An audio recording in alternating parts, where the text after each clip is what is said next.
para compartilhar com vocês a palavra de Deus. O texto que eu vou ler está em Marcos capítulo 4. Marcos capítulo 4, abra sua Bíblia comigo, por gentileza.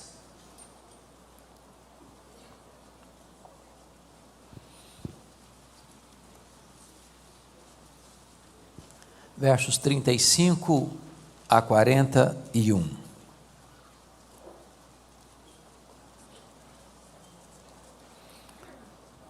Naquele dia, sendo já tarde, disse Jesus aos seus discípulos: passemos para outra margem.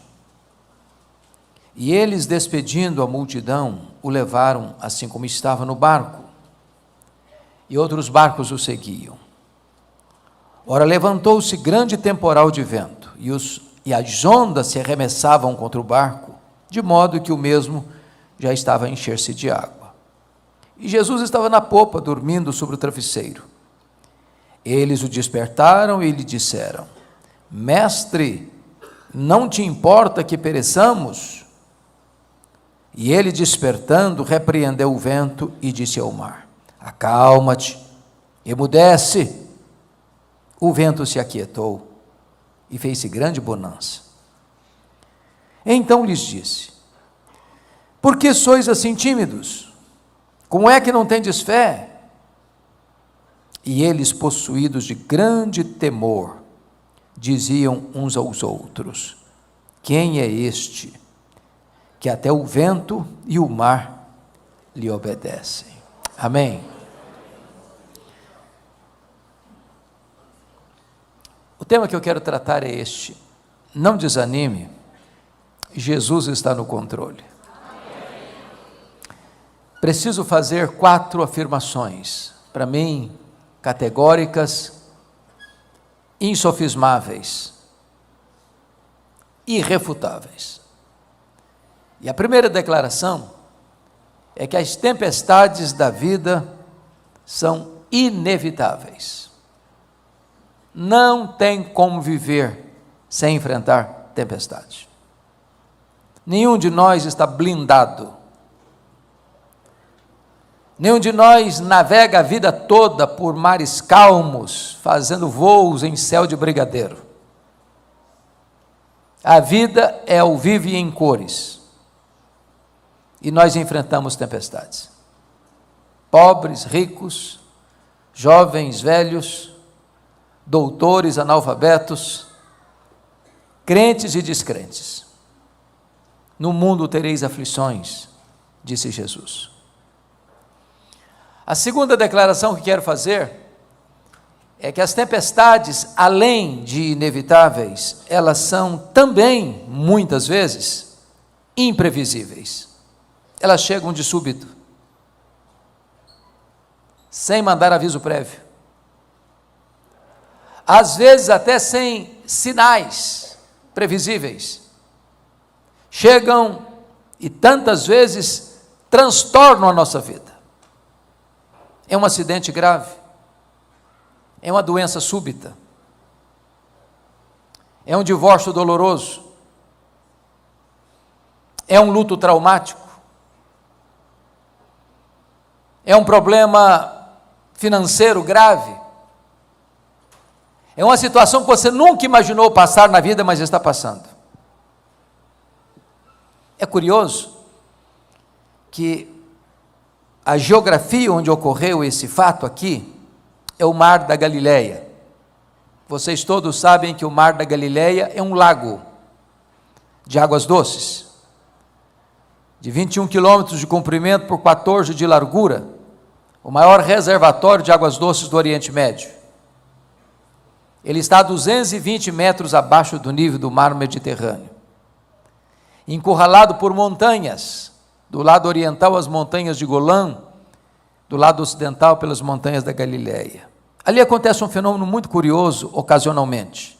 O monte mais alto de Israel, o Monte Hermon, cujo cimo fica coberto de gelo praticamente o ano todo, de vez em quando, os ventos gelados descem desse monte, encurralado pelos montes, batem na superfície do lago. Às vezes, sol a pino, e começa, inesperadamente, uma tempestade de vento. Provavelmente foi isso que aconteceu aqui. É assim na vida. Você sai de casa num dia normal e acontece um fato que muda a sua vida, a sua agenda, a sua história. Mas em terceiro lugar, as tempestades são também, muitas vezes, inadministráveis. Aqueles discípulos, boa parte deles, foram criados ao redor daquele lago. Nasceram ali, cresceram ali, trabalharam ali, viviam ali. Certamente já tinham enfrentado outras tempestades. Já tinham logrado êxito no trato, na lida, na administração da situação. Mas agora eles não conseguem. O barco está enchendo-se de água. A morte está mostrando para eles a sua carranca. Aquilo que era doméstico para eles fica estranho. Aquilo que parecia fácil de resolver é um problema intransponível, insolúvel. É um gigante. Na vida é assim também, irmãos. Há problemas que você e eu enfrentamos que nós não temos nem capacidade, nem destreza para resolvê-los. Superam a nossa capacidade. De vez em quando, conversando com algumas pessoas, é comum me falar assim: pastor, o homem com quem me casei, ou a mulher com quem me casei, não é mais a mesma pessoa. Ficou estranha. É outra pessoa. Às vezes usam palavras pesadas. Meu marido virou um monstro. Minha mulher se tornou uma pessoa indomável, indócil, amarga. Aquele filho tão amável, tão dócil, de repente fica rebelde, não escuta mais os pais. O problema se torna inadministrável pela destreza humana. É assim na vida. Mas a quarta verdade, nessa guisa de introdução, é que as tempestades, além de inevitáveis, imprevisíveis e inadministráveis, em quarto lugar, louvado seja Deus, elas são também pedagógicas. Irmãos, nós cremos uma verdade consoladora, e ela não pode estar apenas nos nossos manuais de teologia, nem nos nossos credos de fé, mas precisa estar na agenda da nossa vida, que é a doutrina da soberania de Deus. O que significa isso? Significa que nada pega Deus de surpresa. Significa que nada foge ao controle de Deus. Significa que se você é filho de Deus, todas as coisas cooperam para o seu bem. Que Deus não está trabalhando contra você, mas por você. E ao fim, mesmo que agora a providência seja carrancuda, o fim é bom, porque Deus está esculpindo em você a beleza de Jesus. Então não tem acaso, não tem sorte, não tem azar, não tem feitiço, não tem olho gordo, não tem determinismo cego, tem sim uma providência sábia e generosa de Deus para a nossa vida. Dito isto, voltemos a atenção para o texto, porque a passagem retrata um dia em que Jesus está ensinando as parábolas do reino. Se você já deu palestra, deu aula, pregou um dia todo, sabe que no final do dia você está exausto. E Jesus está exausto, ele é perfeitamente homem. Então ele se dirige aos seus discípulos e diz assim: passemos para outra margem. Vai lá para trás do barco, pega um travesseiro, deita e dorme. Nesse interregno da jornada, chega a tempestade. Eu até escuto os discípulos comentando assim: vamos deixar o mestre descansar. Esse problema é com a gente. Nós temos conhecimento, nós temos experiência, nós sabemos lidar com isso. E eles tentaram. E eles fizeram o seu melhor. Mas o mar se empolava, as ondas se agigantavam, a fúria do vento sovava o barco frágil que rodopiava ao redor do mar, no meio do mar. A morte estava mostrando a carranca para eles.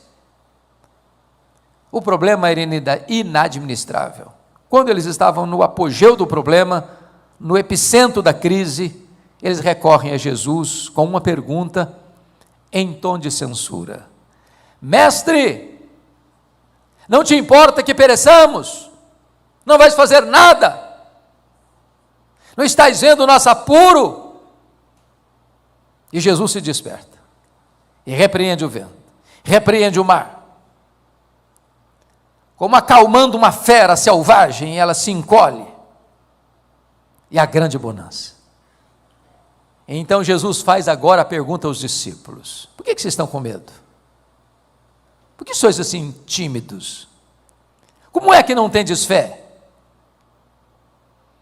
E os discípulos encerram esta série de perguntas, perguntando entre eles assim: quem é este, que até o vento e o mar lhe obedecem? Se vocês observaram comigo, todo o texto está regido por 3 perguntas. A primeira pergunta, no verso 38, é a pergunta dos discípulos a Jesus: Mestre, não te importa que pereçamos? A segunda pergunta está no verso 40, é a pergunta de Jesus aos discípulos: por que sois assim tímidos? Como é que não tendes fé? A terceira pergunta está no verso 41, é a pergunta entre os discípulos: quem é este, que até o vento e o mar lhe obedecem? Se o texto está regido por essas 3 perguntas, então é sobre elas que eu quero conversar com vocês nesta noite.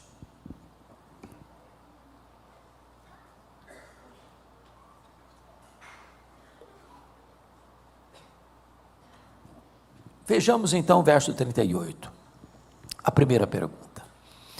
Meus amados, eu acho que esta é a sua pergunta, é a minha pergunta, é a nossa pergunta. É a pergunta da nossa angústia, do nosso desespero, dos nossos limites. Mestre, não te importas que pereçamos? Note que isso não é uma pergunta, isso é uma censura. Isso é uma acusação. Eles estão dizendo: o senhor não vai fazer nada, o senhor não está vendo o que está acontecendo? Está vendo o apuro que nós estamos? A aflição que nos atinge? A morte nos rodeando por todos os lados? Vais continuar aí dormindo? Inativo, inoperante?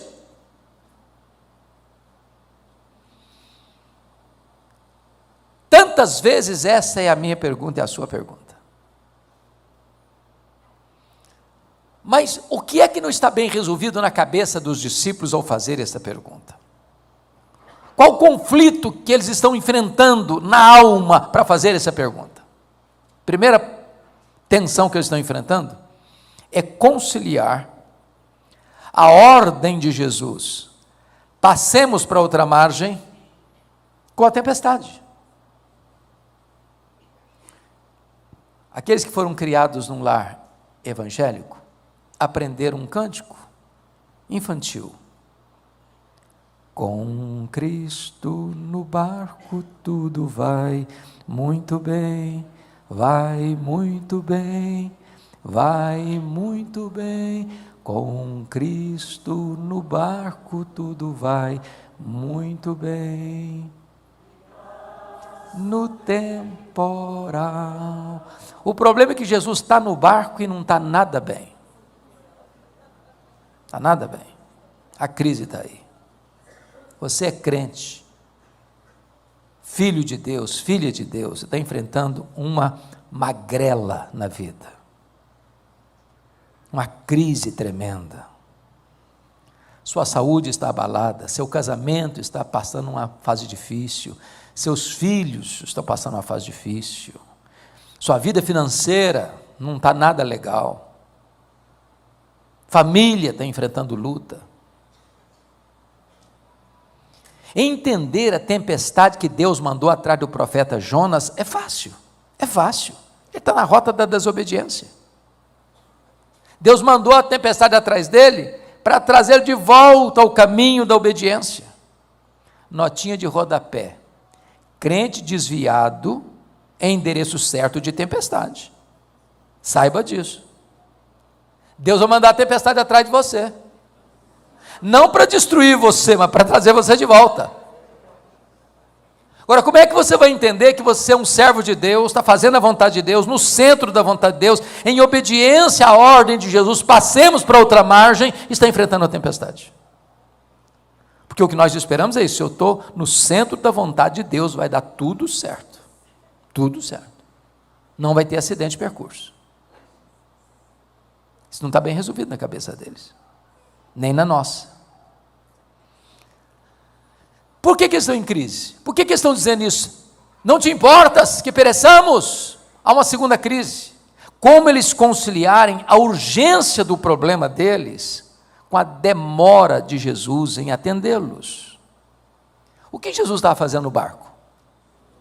Dormindo. Quem dorme não age. Irmãos, talvez a demora de Jesus grita mais alto nos nossos ouvidos do que o ruído mais barulhento das circunstâncias mais adversas. É aquela hora que você está no último furo da correia, na última volta do ponteiro, na hora mais desesperadora da vida, e você grita aos céus, e a única voz que você escuta é o eco do seu desespero. Parece que os céus estão de bronze, a resposta não chega, o socorro não vem, a doença se agrava, o casamento piora, o filho fica mais rebelde, a situação financeira dá para trás. Eu fico imaginando que quando Marta mandou aquele recado para Jesus: está enferma aquele a quem amas, ela tinha convicção de que Jesus iria. Eu acho que tinha muita gente na casa dela, a Bíblia diz isso. Eu acho que o comentário na casa era: será que ele vem? E Marta dizia: mas é claro, ele nunca furou com a gente, ele nunca decepcionou a gente, ele nunca largou a gente na mão, ele vem sim. E o Lázaro piorando. Até que alguém chega e diz: ô Marta, seu irmão acabou de morrer e o seu Jesus não chegou. Jesus só chega 4 dias depois que o Lázaro está sepultado. Marta vai ao encontro dele, nem fala shalom, já vai despejando a mágoa: se tu estiveras aqui, meu irmão não teria morrido. Jesus respondeu: ô Marta, o teu irmão há de ressurgir. Ela diz: eu sei, eu sou crente, eu sei que vai ressuscitar no último dia. Jesus corrige Marta: Marta, eu não fui, eu não serei, eu sou a ressurreição e a vida. Irmãos amados, o Senhor não chega atrasado. Pode chegar no nosso relógio, no nosso tempo, no nosso cronograma, na nossa agenda. O tempo de Deus não é o nosso. Ressuscitar um morto é um milagre maior do que a cura de um enfermo. Ressuscitar um morto de 4 dias é um milagre maior do que qualquer outra situação. Se ele está humanamente demorando, é porque ele está trabalhando em seu favor, preparando algo maior e melhor para a sua vida. Então acalma o seu coração. Jesus está no controle. Bom, vamos dar uma olhadinha agora. Quando Jesus desperta, acalma o vento, acalma o mar, porque preste atenção nisso, o universo inteiro escuta a voz de Jesus. Ele dá uma ordem, o sol para. Ele dá uma ordem, as estrelas aparecem. Ele dá uma ordem, uma mula profetiza. Ele dá uma ordem, um peixe engole Jonas. Ele dá uma ordem, um verme corta a planta que fazia sombra na cabeça de Jonas. Ele dá uma ordem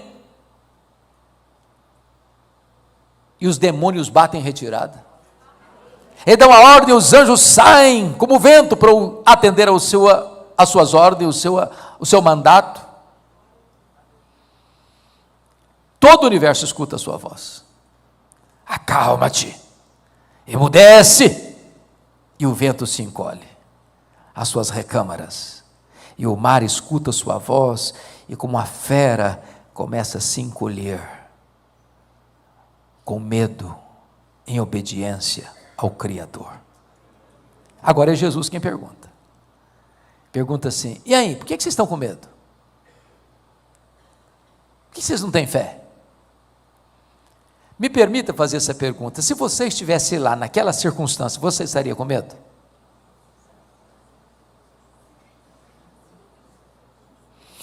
Eu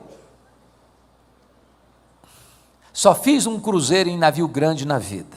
Já fiz vários cruzeiros pequenos. Em navio grande foi a única vez. Saiu de Santos para as praias do Rio de Janeiro. Eu prometi a mim mesmo, espero cumprir, nunca mais fazer outro cruzeiro na vida. Pensa numa viagem turbulenta, desesperadora, ondas de 5 metros. Todo mundo, me perdoe da expressão, vomitou naquele navio. Quando nós estávamos retornando, sabendo que tinha 8 horas de viagem, já na saída, já estava insuportável, eu fiz uma oração: ó Deus, ou eu morro, ou eu durmo, porque não tem jeito, não aguento. Agora, já pensou num barquinho frágil? De noite, o naviozinho, o barcozinho sendo moído pelas ondas, rodopiando no meio do mar, se enchendo de água, a morte mostrando para eles a sua carranca, e Jesus pergunta assim: por que vocês estão com medo? Como é que vocês não têm fé? Por que aqueles discípulos deviam ter fé e não medo? Para lhes ajudar na memorização, dar-lhes-ei um recurso mnemônico. Vou apontar 4 razões por que eles deviam ter fé e não medo, todas começando com a letra P, para facilitar na assimilação. Primeiro, eles deviam ter fé e não medo por causa da promessa de Jesus do verso 35. Qual foi a promessa de Jesus, ou a ordem de Jesus, melhor dizendo? Passemos para outra margem. Se Jesus disse passemos para outra margem, qual era o destino deles? A outra margem, claro. Claro. Então eu vou lhes dizer uma frase agora, se você guardar e esquecer tudo mais que eu falar, se você guardar essa frase já está bom para mim. E a frase é esta: promessa de Jesus e realidade são a mesma coisa, porque quem prometeu é fiel para cumprir. Ele não é homem para mentir. Tudo que ele faz, tudo que ele promete, ele cumpre. Em todas as suas promessas nós temos o sim e nós temos o amém. Então, em vez de você ficar escutando as loucuras do mundo, as vozes da incredulidade, os arautos do caos, os pregoeiros da incredulidade, abasteça o seu coração com as promessas da palavra de Deus. Segundo, por que deviam ter fé e não medo? Por causa da presença de Jesus. Onde Jesus estava? No barco. Quem é Jesus? O Criador do vento, o Criador do mar, o Criador da terra, o Criador do céu, o Criador do universo. A criatura não pode ser maior do que o Criador, a criatura não pode vencer o Criador. Aquele barco nunca poderia afundar com Jesus a bordo. Eu quero dizer para você, meu amado, que Jesus prometeu: eis que eu estou convosco, não estarei não, eis que eu estou convosco todos os dias até a consumação dos séculos. O antídoto poderoso para combater o medo no seu coração é a consciência de que Jesus está com você. Ainda que eu ande pelo vale da sombra da morte, não temerei mal nenhum, porque tu estás comigo. Terceira razão, por que deviam ter fé e não medo? Primeiro, por causa da promessa. Segundo, por causa da presença. Terceiro, por causa da paz de Jesus. O que Jesus estava fazendo mesmo no barco? Dormindo. Pergunta a vocês: Jesus saberia ou sabia que aquela tempestade viria? Obviamente sim. E se sabia, por que dormiu? dormiu porque sabia que estava tudo sob controle. Então, sabe o que é paz? Paz não é ausência de tempestade. Paz é saber que, apesar da tempestade, tudo está sob controle. Não do seu controle, não do meu controle, mas do controle de Jesus. Calma, Ele está no controle. Descansa seu coração. Você pode até não saber o que fazer, Ele sabe. Você pode estar até meio confuso na jornada, Ele é o caminho. Você pode nem saber por onde entrar, Ele é a porta. Mas em quarto lugar, por que eles deviam ter fé e não medo? Primeiro, por causa da promessa. Segundo, por causa da presença. Terceiro, por causa da quarto, por causa do poder de Jesus. É muito interessante que Marcos coloca esse episódio ao redor, no entorno de outros episódios que ressaltam o poder de Jesus. Aqui Jesus tem poder sobre a natureza. É maravilhoso isso, irmãos, mas toda a natureza escuta a voz de Jesus. Sua voz é poderosa. Sua voz despede chamas de fogo. Sua voz faz tremer o deserto. A sua voz despedaça os cedros do Líbano. A sua voz quebra a dureza do coração. A sua voz arrebenta com toda a estrutura do mal. A sua voz é poderosa. O universo inteiro precisa se curvar. Ele é aquele que manda no céu, é aquele que manda na terra, é aquele que manda no inferno. Ele diz, eu estive morto, mas eu estou vivo pelos séculos dos séculos, e tenho as chaves da morte e do inferno. Logo em seguida, você pode notar comigo no capítulo 5, confira aí, por gentileza.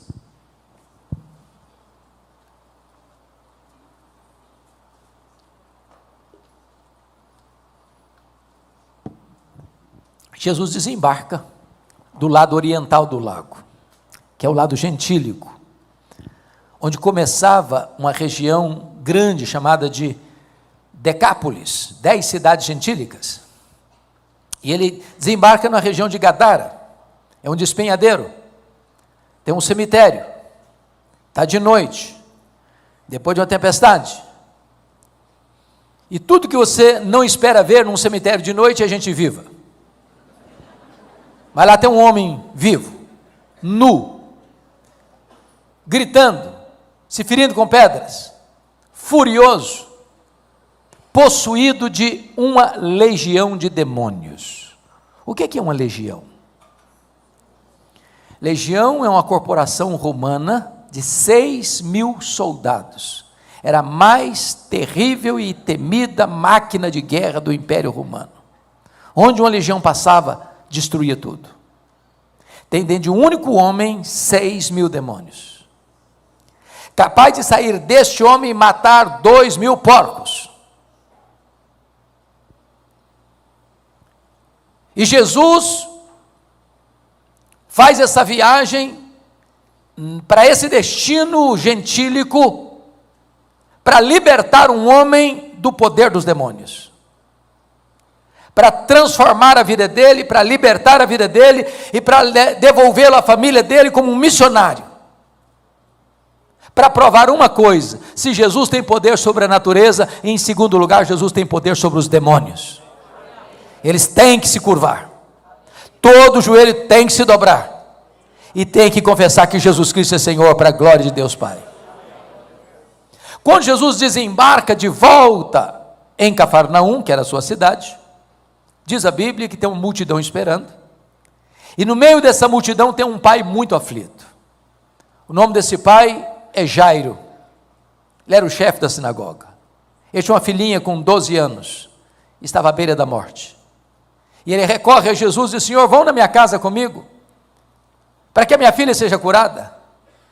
E Jesus está caminhando com ele, quando tem uma mulher que está sofrendo de uma hemorragia crônica há 12 anos, gastara todo o seu dinheiro sem nada conseguir para melhorar a sua saúde, e ela pensou, se eu apenas tocar na orla das vestes de Jesus, ficarei livre do meu mal.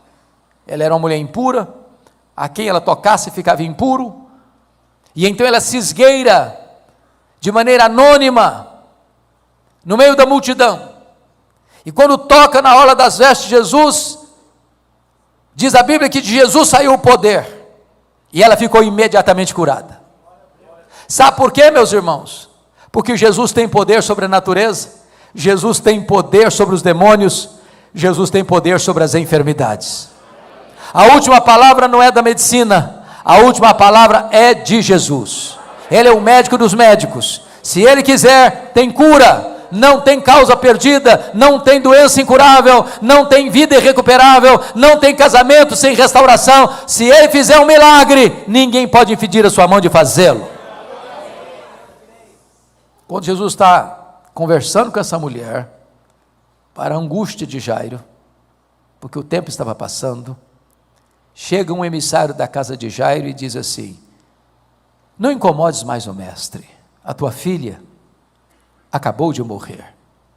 Eu imagino que um pai, escutando uma fala dessa, filha única, 12 anos, o mundo desabou na cabeça dele. E Jesus olhou para ele e disse: não tenhas medo, Jairo, crê somente. E Jesus vai para a casa de Jairo, entra no quarto, põe a mão sobre a menina e diz: Talita cumi, que significa: menina, levanta, levanta. E a morte solta as garras da menina e ela ressuscita. Sabe por quê? Porque Jesus Cristo tem poder sobre a natureza, poder sobre os demônios, poder sobre as enfermidades, poder sobre a morte. Ele entrou nas entranhas da morte, Ele arrancou o aguilhão da morte, Ele matou a morte e ressuscitou, inaugurando a imortalidade, e Ele é a ressurreição e a vida, e todo aquele que vive nele e crê não morrerá eternamente. Louvado seja o Senhor. Você não precisa ter medo, você precisa ter fé. Mas agora, vem a última pergunta do texto, versículo 41. Agora a pergunta não é dos discípulos para Jesus, agora a pergunta não é de Jesus para os discípulos, agora a pergunta é entre os discípulos. E eles estão possuídos de grande temor, olhando uns para os outros, o barco balançando, o barco se enchendo d'água e eles todos molhados. Então eles perguntam uns para os outros assim: mas quem é este que até o vento e o mar lhe obedecem? Que pergunta emblemática. Quem é este? Hoje nós poderíamos responder esta pergunta, afirmando que este é aquele que com o Pai e o Espírito Santo, lá nos refolhos da eternidade, antes que o mundo fosse criado, Ele traçou um plano perfeito, eterno, que incluiu a você e a mim. Quem é este?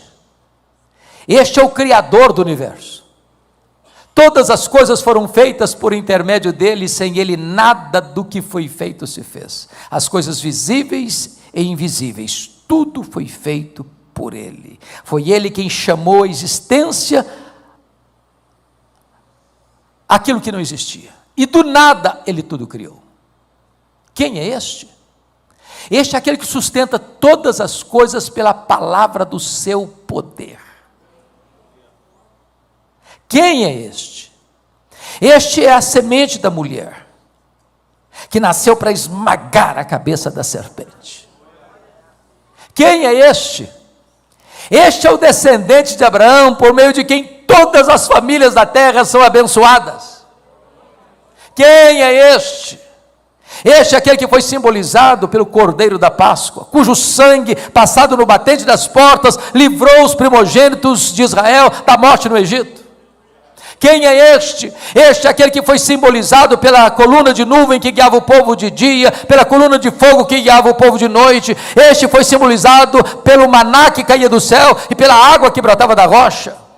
Quem é este? Este é aquele que foi simbolizado pelo tabernáculo de Israel, onde a glória de Deus se estabelecia. Este é aquele que foi simbolizado pela arca da aliança. Este é aquele que foi simbolizado por aquilo que estava dentro da arca, as tábuas da lei, o vaso com maná, a vara seca de Arão que floresceu. Quem é este? Este é aquele que foi simbolizado pelo templo, este é aquele que foi simbolizado pelas festas, este é aquele que foi simbolizado pelos sacrifícios, este é aquele que foi simbolizado pelo templo. Tudo era sombra dele, ele é a realidade.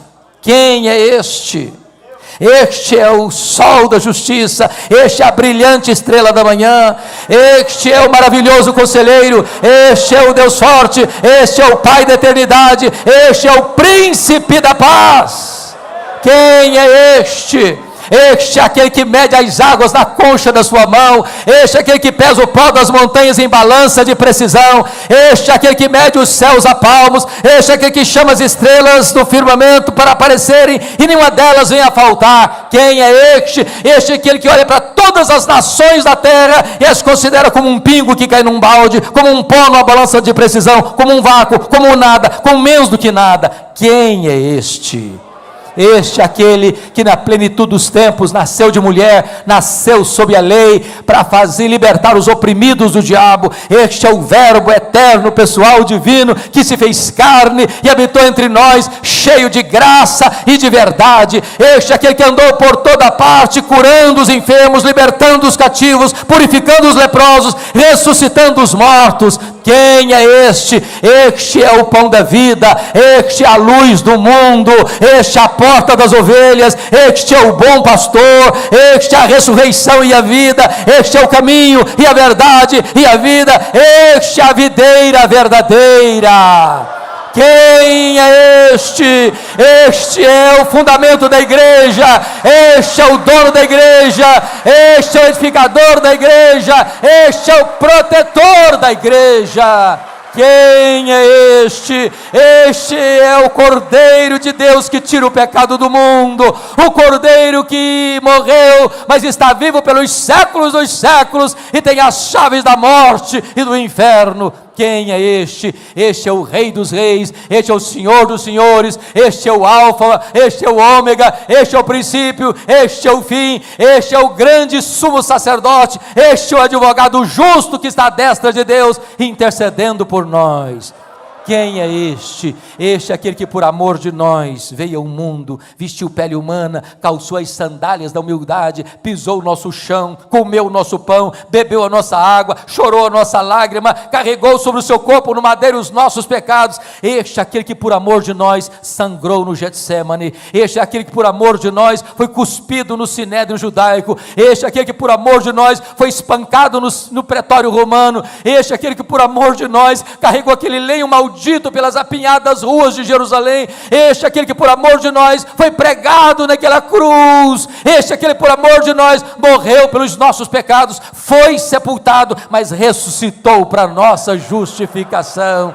Quem é este? Este é aquele que voltou para o céu, este é aquele que derramou o Espírito Santo sobre a igreja, este é aquele que está sentado no trono e tem as rédeas da história em suas mãos. Este é a raiz de Davi, este é o leão da tribo de Judá, que venceu para abrir o livro e desatar os seus 7 selos. Quem é este? Este é aquele que está no trono, este é aquele que levanta reinos e abate reinos, que levanta reis e apeia reis do poder. Este é aquele que vai voltar pessoalmente, visivelmente, audivelmente, repentinamente, inesperadamente, gloriosamente, para buscar a sua igreja. Quem é este? Este é o juiz de vivos e de mortos, que vai se assentar no trono e vai julgar as nações, e vai colocar todos os seus inimigos debaixo dos seus pés, e vai lançar no lago do fogo a grande Babilônia, o anticristo, o falso profeta, o diabo, a morte, e todos aqueles cujos nomes não estão escritos no livro da vida. Quem é este? Este é o amado noivo da igreja, que vai entrar com a sua noiva para as bodas do Cordeiro, para uma festa que nunca mais vai acabar. Este é aquele que vai enxugar dos nossos olhos toda lágrima, a morte já não mais existirá, não haverá nem pranto, nem luto, nem dor, porque as primeiras coisas já terão passado. Quem é este? Este é o amado Redentor, glorioso Salvador da nossa vida, que está dizendo para você e para mim hoje: você não precisa ter medo, você precisa ter fé. A Ele a honra, a Ele a glória, a Ele o louvor, hoje e eternamente. Aleluia. Amém.